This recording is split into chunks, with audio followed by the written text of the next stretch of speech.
আয়াত ৯০ ইন্নাল্লাযীনা কাফারু বা'দা ঈমানিহিম থুম্মা ইজদাদু কুফরান লান তুকবালা তাওবাতুহুম ওয়া উলাইকা হুমুদ দাল্লুন।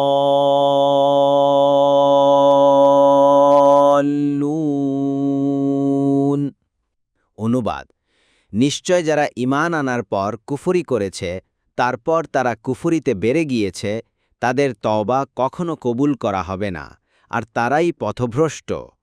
তাফসীর ১ নং ফুটনোটের বিবরণ। কাতাদা বলেন, তারা হচ্ছে আল্লাহর দুশমনী ইয়াহুদী সম্প্রদায়। তারা ইনজিল ও ঈসা আলাইহিস সালামের সাথে কুফরি করেছে, তারপর তারা মুহাম্মদ সাল্লাল্লাহু আলাইহি ওয়াসাল্লাম ও কুরআনের সাথে কুফরি করছে। সুতরাং তাদের জন্যই অপেক্ষা করছে ভয়াবহ পরিণতি, তাদের তওবা কবুল হওয়ার নয়।